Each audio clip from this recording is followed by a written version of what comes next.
సంవత్సరం తిరక్కముందే తీవ్ర వ్యతిరేకతతో సతమతమైపోతున్నటువంటి చంద్రబాబు నాయుడు గారికి మరొక వైపు సొంత పార్టీ ఎమ్మెల్యేలు, నాయకులు, ఎంపీలే శాఖిచ్చే పరిస్థితి.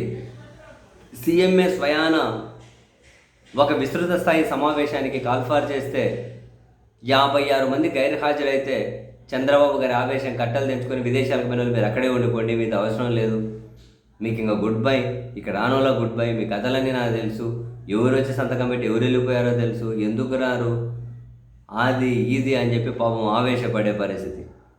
వాళ్ళ సర్వేలు ఎమ్మెల్యేల మీద వ్యతిరేకత, వాళ్ళ పత్రికలు ఎమ్మెల్యేల మీద వ్యతిరేకత అని సీఎం ఆగ్రహం అని, ఎమ్మెల్యేలేమో మా మీద కాదు మీ మీదే వ్యతిరేకత, మీ చేష్టల వల్లే వ్యతిరేకత, మా మీద నూపుతారేమని చెప్పి ఎమ్మెల్యేలు సతమతం అయిపోయి కొట్టుమిట్టాడుతున్నారు. ఈ క్రమంలో ఆ పాలన జగన్మోహన్ రెడ్డి గారితో కంపేర్ చేయడం జనాలు స్టార్ట్ చేశారు. జగనే మేలు కదా అని చెప్పి మొన్న జగన్కి ఎవరన్నా వ్యతిరేకంగా ఓట్లు వేసిన వాళ్ళు కూడా జగనే మేలు కదా అని చెప్పి అభిప్రాయానికి వచ్చేసారు. మామూలుగా ప్రభుత్వం మీద అంత పెద్ద వ్యతిరేకత కనిపించకపోతేనే తక్కువలో తక్కువైనా 3-4% ప్రభుత్వ వ్యతిరేకత క్యారీ అయ్యే పరిస్థితి ఉంటుంది. వీళ్ళ మీద ఉన్న వ్యతిరేకత చూస్తూ ఉంటే అది ఏ స్థాయిలో ఉంటుందో మనం జస్ట్ ఇమాజిన్ కూడా చేయలేమేమో. ఈ క్రమంలో వైఎస్ఆర్ కాంగ్రెస్ పార్టీ అధ్యక్షులు, మాజీ ముఖ్యమంత్రి జగన్మోహన్ రెడ్డి గారు ఎక్కడే కూడా పాలకపక్షానికి ఊపిరాడనీయడం లేదు.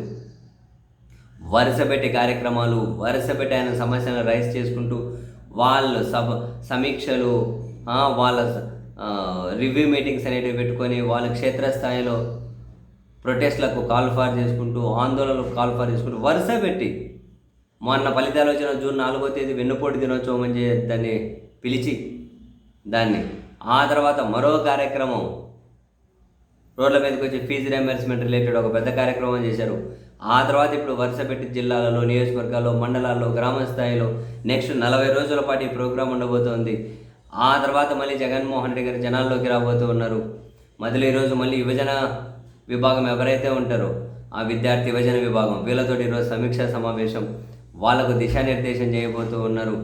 వాళ్ళను కూడా ప్రభుత్వ ప్రజా వ్యతిరేక నిర్ణయాల మీద ఏ విధంగా ముందుకెళ్ళాలి అనే దాని మీద దిశానిర్దేశం చేయబోతూ ఉన్నారు. వెరసి మొత్తం మీద అయితే జగన్మోహన్ రెడ్డి గారు వాళ్ళ తెలుగుదేశం పార్టీ టీవీ ఛానళ్ళ వీకెండ్ కమెంట్స్లో వాళ్ళ పదాల కలయిక ప్రకారమే చూసుకున్నా, వాళ్ళ పదాల ప్రకారం చూసుకున్నా, ఎవరైనా ఇంత ఘోరంగా ఓడిపోతే నిలదొక్కుకోవడానికి 2 నుంచి 3 సంవత్సరాలు టైం పడుతుంది. అంత రాజకీయ అనుభవం ఉన్న చంద్రబాబు నాయుడు గారు నిలదొక్కునేకి 3 సంవత్సరాలు టైం పట్టింది తేరుకునేకి. కానీ జగన్మోహన్ రెడ్డి అసాధారణమైన మనస్తత్వం ఉన్న వ్యక్తి. సంవత్సరం తిరక్కముందే, ఒక విధంగా చెప్పాలి అంటే మొదటి 6 నెలల్లోనే అంత ఘోరంగా ఓడిపోయిన తర్వాత కూడా జగన్ తేరుకున్నారు, యాక్టివ్ అయిపోయారు. మేమే అధికారంలోకి వచ్చేస్తామని చెప్పి ప్రకటనలు ఇచ్చేస్తూ ఉన్నారు.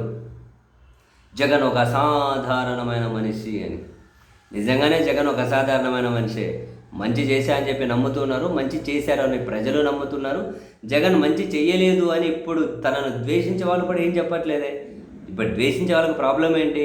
జగన్ నవ్వు ప్రాబ్లం, జగన్ పెట్టే నమస్కారం ప్రాబ్లం, జగన్ నిర్ణయాలు కాదు. జగన్ నవ్వుతాడు, జగన్ సర్టిఫికెట్ మడుతాడు, జగన్ పెట్టుకున్న వాచ్ అట్లా, జగన్ బెంగళూరులో పాలరాజు భవనంలో ఉంటాడు, పాపం చంద్రబాబు నాయుడు గారు పూరి గుడిసెలో ఉంటారు అని ఇవే వాళ్ళ సమస్య. జగన్మోహన్ రెడ్డి గారు వాళ్ళ అమ్మతో మాట్లాడట్లే, జగన్మోహన్ రెడ్డి గారు వాళ్ళ చెల్లెలతో మాట్లాడట్లే, ఇదే సమస్య, ఇంకేమున్నాయి? అదిగో జగన్ తీసుకునే ఈ నిర్ణయం బాగలేదని పాలకపక్షం ఎవరైనా చెప్పమనండి. జగన్ నిర్ణయాలే పేరు మార్చి వీళ్ళు ఘనంగా చెప్పుకుంటూ ఉన్నారు. ఇదంతా కాదు మరి జనాలు అర్థం చేసుకోగలుగుతారు కదా ఎంతవరకు అబద్ధాలు మోసాలు నమ్ముతారు వాళ్ళైనా. ఒకవైపు ప్రభుత్వ వ్యతిరేకతతో కొట్టుమిట్టాడుతుంది, మరొకవైపు జగన్మోహన్ రెడ్డి గారు వరుసపెట్టి కార్యక్రమాలతో ఊపిరాడనేయడం లేదు. నిజంగానే అంటే ఇప్పుడు ఆంధ్రప్రదేశ్లో టీడీపీకి లీడ్ చేస్తున్నటువంటి దీనికి కూటమికి ప్రభుత్వానికి ఢిల్లీలో పెద్దలు ఎంతవరకు కాసింతారా కనుక ఆక్సిజన్ అందిస్తారన్నదే కీలకం. వాళ్ళు అందించే పరిస్థితులు అయితే ఇప్పటికి కనిపించడం లేదు. మరి భవిష్యత్తులో ఏం జరుగుతుందో చూడాలి.